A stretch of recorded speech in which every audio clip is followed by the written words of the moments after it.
warahmatullahi wabarakatuh. Halo semuanya, perkenalkan nama saya Tiara Yusfani Putri dari kelas 11 MIPA 2 nomor absen 27. Pada video kali ini, saya akan membuat resensi novel, yakni dengan judul Bumi. Novel ini ditulis oleh salah satu penulis terkenal, yakni Terry Lee. Novel ini merupakan novel pertama dari series Bumi.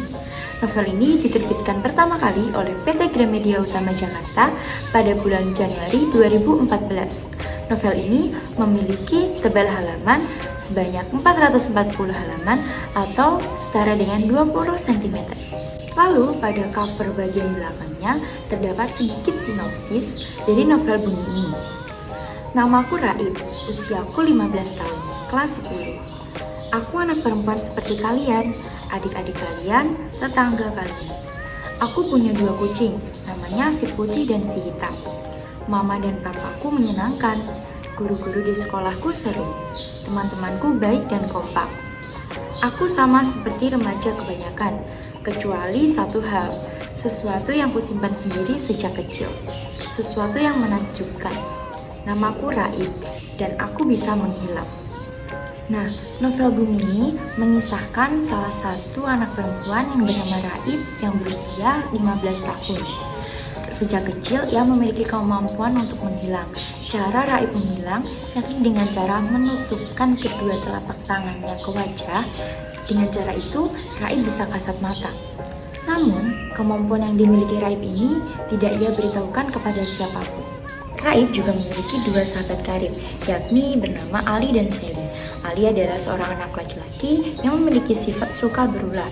Karena sifat yang dimiliki Ali, Raib tidak terlalu suka dengan Ali. Sedangkan Sally terlihat jauh lebih normal seperti remaja pada umumnya.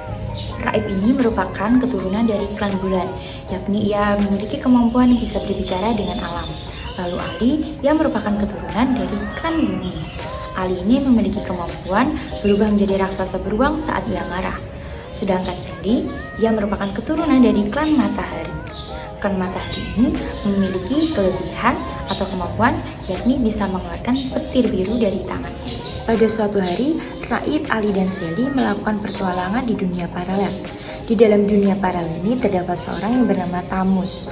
Tamus dengan seorang temannya juga yang bernama Si Tanpa Mahkota ini berusaha menguasai bumi. Permulaan awal mereka bertiga melakukan pertualangan ini adalah ketika mereka dihukum oleh Miss Keriting. Miss Keriting ini adalah julukan dari guru matematika yang mengajar di kelasnya. Miss Keriting ini memiliki nama asli Miss Selena. Mereka tidak diizinkan masuk atau mengikuti pelajaran Miss Selena. Oleh karena itu, mereka melakukan pertualangan di dalam dunia paralel. Raib menjalani kehidupannya seperti biasa. Ia tinggal bersama kedua orang tuanya dan kedua kucingnya, yakni si putih dan si hitam. Namun pada suatu hari, si hitam, kucing yang biasa menyambut Raib setelah pulang sekolah, tiba-tiba menghilang. Setelah putus asa mencari si hitam, Raib bertanya kepada ibunya. Tiba-tiba mendengar pertanyaan Raib, mamanya bingung karena Raib hanya memiliki 1 kucing, yakni bernama si putih atau si hitam. Setelah kejadian si hitam menghilang secara tiba-tiba, Raib juga tiba-tiba memiliki jerawat besar yang berada di dahinya. Raib dengan jerawat tersebut membuat ia diajak oleh teman-temannya dan karena kesal, Raib membuat inisiatif untuk menghilangkan jerawat itu. Raib menatap cermin di kamarnya lalu melihat jerawat itu sambil mengatakan menghilang. Hal itu tidak terduga, secara ajaib juga jerawat tersebut menghilang. Pada keesokan harinya ada sosok laki-laki yang muncul di cermin kamar Raib. Laki-laki tersebut memaksa Raib untuk menghilangkan novel yang dibacanya, tetapi Raib gagal. Akhirnya pria dalam cermin tersebut mengancam Raib. Si putih yang menemani Raib tiba-tiba diterkam oleh si hitam.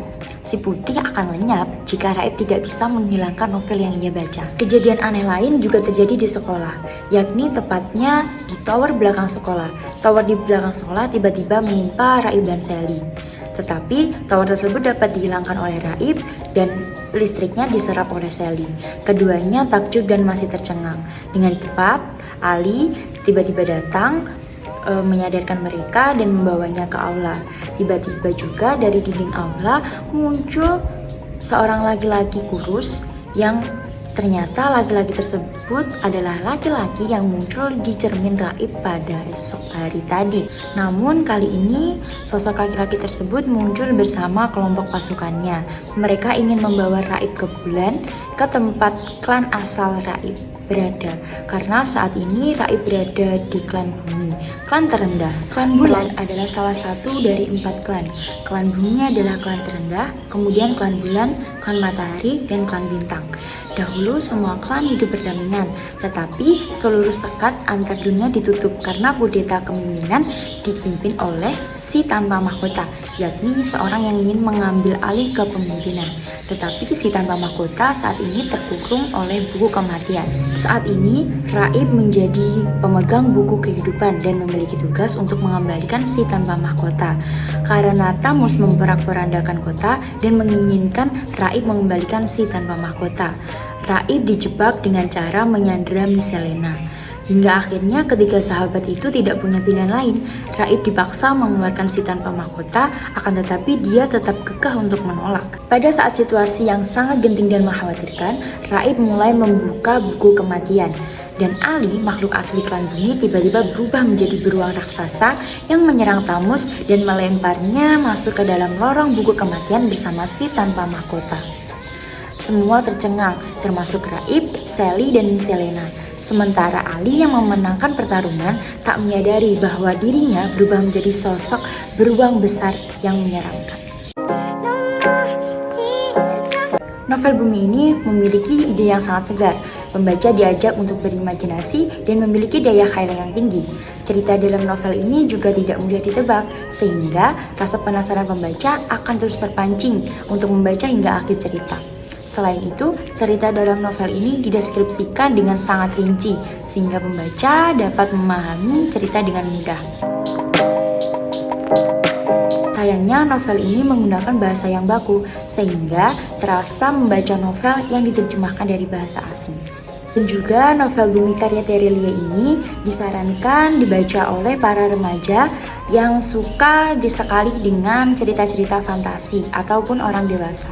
Baik teman-teman, kita sudah selesai meresensi novel Bumi karya Terelie ini. Semoga resensi tadi bisa bermanfaat bagi kita semua dan bisa menjadi gambaran bagaimana sih isi cerita dari novel karya Terelie yang berjudul Bumi ini. Terima kasih juga atas perhatiannya. Ada kurang lebihnya mohon maaf. Wassalamualaikum warahmatullahi wabarakatuh.